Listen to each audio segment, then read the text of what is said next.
Okay. Senator, what I'm struggling with is whether or not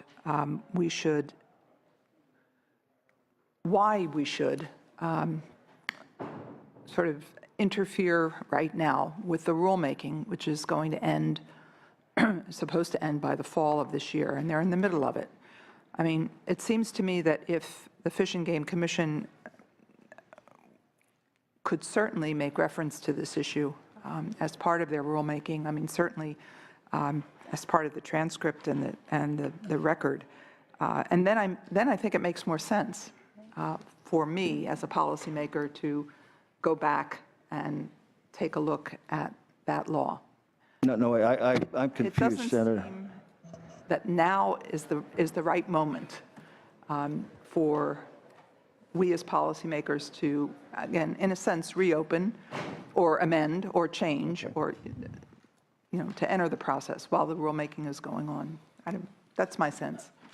And I respect and understand. I just would argue that what inference we get from the commission, and I am not speaking for them, okay, but logic would dictate that greater specificity and options would be an asset to them in wildlife management. All right. Let me see if there's a motion. Did you want to move the bill? Yes, Madam Chair, I'd like to move the bill with some comments, if I may. I think what this bill does is it basically clarifies parameters for AB 1213 that gives the Fish and Wildlife or Game Commission the opportunity to further get down to more specificity as to what areas we can and cannot trap bobcats. So again, it's just clarifying language using contemporary tools today, not arbitrary tools of just roads and highways, but using GPS, which I think will actually provide for better protection of certain habitats, especially with the boundaries over state parks, including Joshua Tree National Park.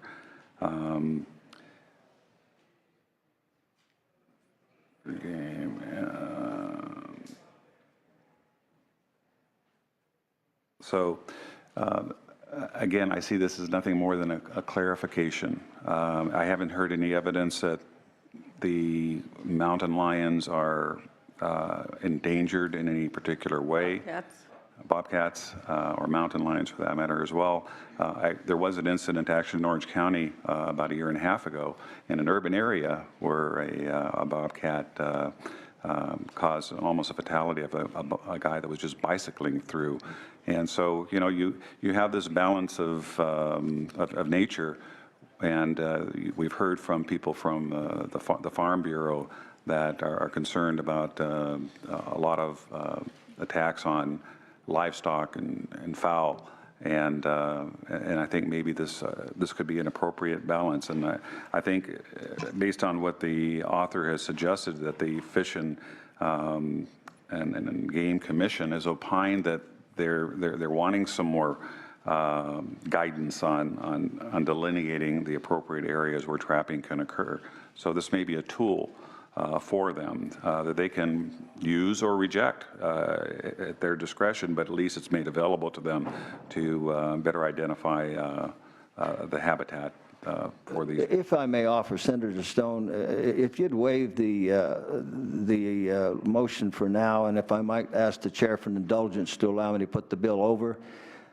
Just what I'm hearing from committee members, I've got some ideas and a couple of possibilities. I'm going to take a straw vote here because I'm going to speak against the measure, and we'll see how we are on whether we want to continue this item. I'm not, this past bill, and I spoke to Assemblymember Bloom who came to talk to me about it, is in the process. I think Senator Woke was going on the right track there, where it can be changed after this has become law. It doesn't matter, we're talking about trapping, which was a specific problem next to a state park, right? 47 illegal traps. It sets into motion a reasonable measure. It has nothing to do with bobcat hunting. That's a separate area. If you're worried about getting a depredation permit in order to save your livestock and your chickens or whatever, that's still available.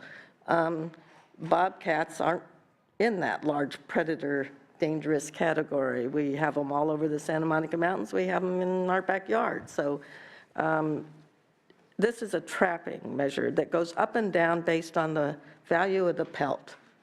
This is not a livestock protecting measure.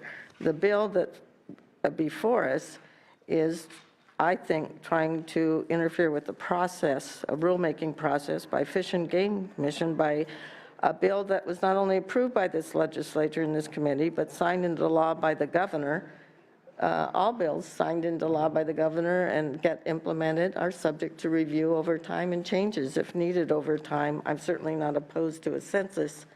I'm going to open up at the will of the committee to either continue it and hear this again in 2 weeks, or say it's premature and end it. But we've spent an hour on this. So? Madam Chair, I think it's always collegiate to give the author an opportunity to clarify and come back with modifications that may entice the committee to look at the bill in a different light. I get your position. Anyone else? Do you care? I mean, I guess I think that the census is. You want to come back with a totally new bill? Is that the idea, or? I'm not sure a whole new bill, Senator, but I've certainly heard a couple of things in the minds of members that might make it more amenable to them. And it's a common courtesy around here, as long as there's time to let an author bring it back. That's common courtesy. Now, if we're not doing that anymore around here, that's another matter. I'm okay with that, too. Right, we can do that, but you know where I'm coming from here, and Not trying to run roughshod over the chair. Can't do that. this is going to be a problem. Well, don't have a fill committee, but we do have a very long hearing on the 28th because we just continued 2 more bills. And so if there's no willingness to end the discussion today, let's continue it, because I need to move on with some other bills. Sure, I understand. Less than an hour and a half. Thank you, Madam Chair. Thank you, members. Senator Bolt? Senator Nielsen, what's critical to me is, unless there is some indication from the Fish and Game Commission that this is an important issue that they would like clarified, I'm not going to be able to support your bill. I understand. And it's the rulemaking. And I have nothing but inference to offer you in that regard, nothing specific, okay? This Otherwise, item I will be support the chair. At continued least today. to the 28th, and that's the last day we're hearing bills for this. Thank you for your courtesy, Madam Chair. Thank you, members. Okay, Senator Leno, let's see how you do with file item number 10. It's one hell of a committee, Madam Chair.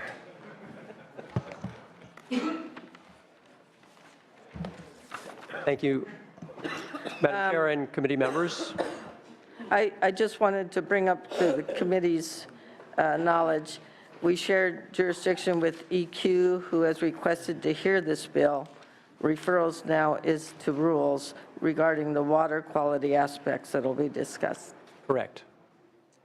So this bill responds to a real-life situation. In January, there was a mysterious sticky gray substance, which was reported in the press as mysterious bird goo, that found its way into San Francisco Bay and killed hundreds of birds, and caused great damage to hundreds more, at the expense of many hundreds of thousands of dollars to our community-based organizations, Bird Rescue International and San Francisco Bay Keeper. Both rose to the occasion, among others, and jumped right in, saved many of the lives of these birds, and really ran with the crisis. Now, we have yet to identify what the substance actually is, and until we do so, we won't be able to identify who the perpetrator was. But it has been determined that it's a non-petroleum product. If it had been a petroleum product, the Office of Spill Prevention and Response would have jumped in immediately. We have binders and binders full of regulations as to what that office must do in terms of an oil spill or incident. And they have a fund which is the Oil Spill Response Trust Fund, which would have funded their efforts. But because it was non-petroleum, there was nothing the state could do, and the state just sat there sitting on its hands. So this bill addresses that.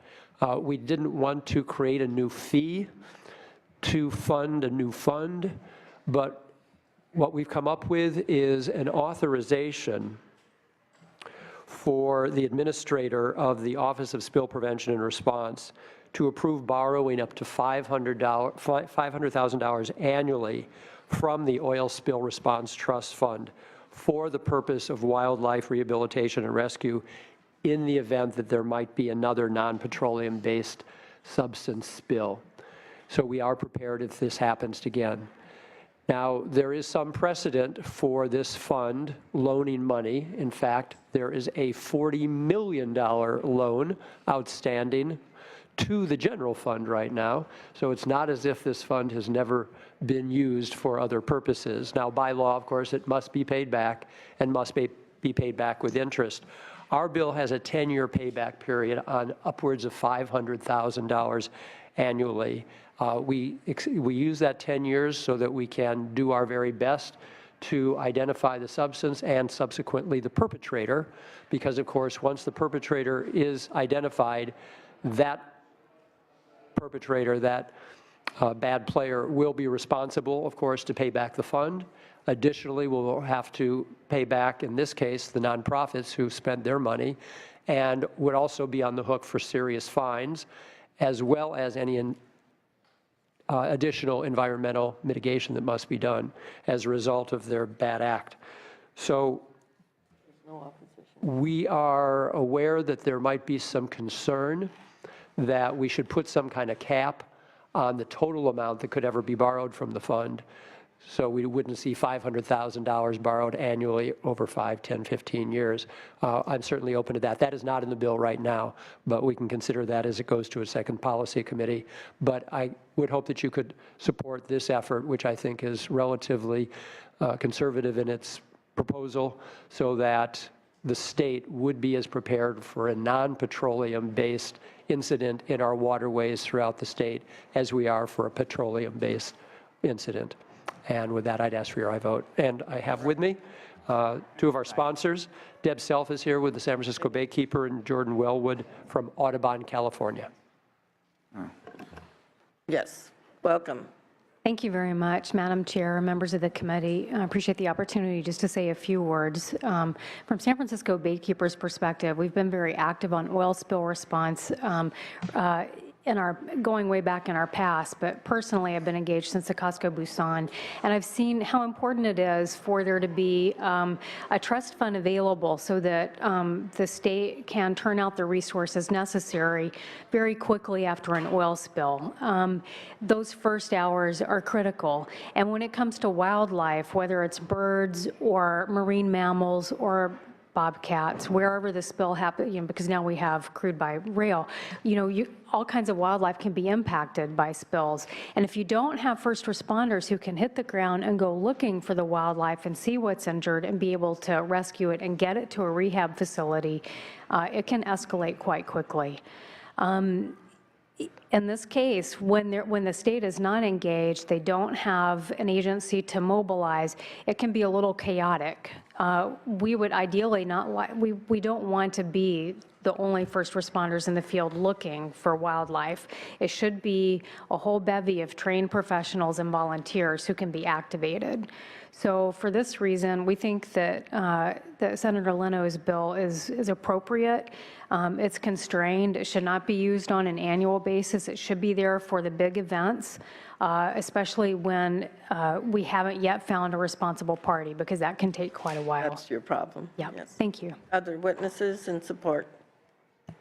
Good morning, Senators. Jordan Wellwood with Audubon, California. You'll be not surprised to hear that I'm here to talk about birds. I could speak at length about the hundreds of thousands of water birds that rely on the California coast every winter for habitat and their vulnerability and our responsibility to do right by them. But I know we have limited time, so I'll just touch on a couple of points in the bill, and then if you have any questions about birds, I'd be happy to answer those. The fiscal concerns with this bill are addressed in the repayment guarantee and cap. The terms only allow for wildlife rescue and rehabilitation, and based on past experience, we expect these funds will rarely be needed. Under this legislation, loans from the Oil Spill Response Trust Fund will be repaid by the responsible party within 10 years, or in the very rare occasion that a responsible party can't be identified, by the general fund as a last resort. The loans made for this purpose are capped at an extremely modest $500,000. There is a public process included in the legislation terms, and there is notice included to the Joint Legislative Budget Committee as well as safeguards. This piece of legislation addresses an omission in the 1990 Oil Spill Prevention and Response Act that leaves us ill-equipped in the event of spills that are chemical but non-petroleum. If I may take one more moment, I'd like to tell you about the bird that was most impacted by this spill by far, and that was the surf scoter. If you don't know what surf scoters are, you should Google them. They're a very handsome and charismatic bird. Unfortunately, they're also the bird that was most impacted by Casco Busan in 2007. We used to have tens of thousands of surf scoters on San Francisco Bay, and recent surveys show that we have less than 3,000 left. Chemical spills and oil spills are not the only cause of this decline, but they are a significant factor. We have heaped many other challenges on these birds as well. We need to make sure that our agencies have every tool at their disposal to hasten their response when time is working against them, to increase the chances of quickly identifying a responsible party, to provide the best possible response for our wildlife. Thank you very much. Thank you very much. Other people who wish to lend their name and affiliation and position of support of this measure?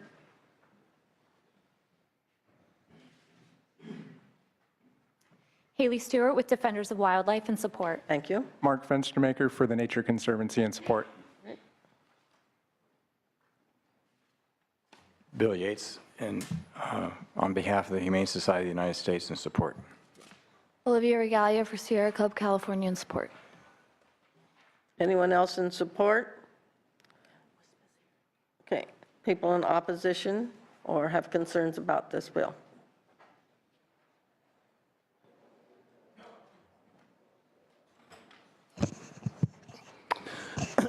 Good morning, Madam Chair, members. Brian White with KP Public Affairs on behalf of Western States Petroleum Association. WSPA doesn't have an official and opposed letter on SB 718. We were just reviewing the bill late last week with the new amendments. However, we do have concerns, which we have shared with the author staff and with the committee staff late last week. As most of you know, the OSPA program has been amended several times over the years, and WSPA has stayed engaged with the Department of Fish and Wildlife, OSPA, and the legislature to ensure that there are adequate funds available in the event of an actual spill involving petroleum-based products, but to also make sure that the funds are spent appropriately. And WSPA has been supportive of also funding the Oil Wildlife Care Network. And just last year, as you know, the law was expanded to include a fee on inland areas and to make sure that those instances are taken care of as well. But our initial reaction to 718 is we think it sets a bad precedent for future borrowing against the OSPA Trust Fund. And that may encourage others to do borrowing against this fund as well. And we don't really want to treat this fund as an ATM card, so to speak. We can appreciate the author's concerns. We're actually interested excuse me, in working with him to address some of the current concerns that he has. But we think the purpose of the OSPA Trust Fund should be to protect actual petroleum-based bills, which are dedicated fees that are paid for by member companies, and not just funds that should be used for non-petroleum-based instances. Now, in the event of the event that occurred a couple of weeks ago, we understand that the author wants to try and address that. But as noted in the committee staff, there is a current pollution control fund that DFD could actually use if there were general fund money available. Maybe there should be some general fund money available in the event of a spill, and you tap that first before you actually go to the OSPA Trust Fund. That being said, we're willing to work with the author to find an actual fix to this issue, but we don't want this to be an occurring thing, because a lot of folks could view this as potential tax, where you're taking dedicated fees to pay for something that shouldn't be used for. But again, we'll work with the author and the committee to find some other solution. We do want to make sure that the issue that the author raised about an annual cap over the program, we think that's doable. And the administrator should actually make a statement that this won't jeopardize the actual OSPA Trust Fund in the event that there's an actual real spill involving petroleum-based products. So maybe that should be something in the language as well. Thank you very much for your testimony. Senator Allen?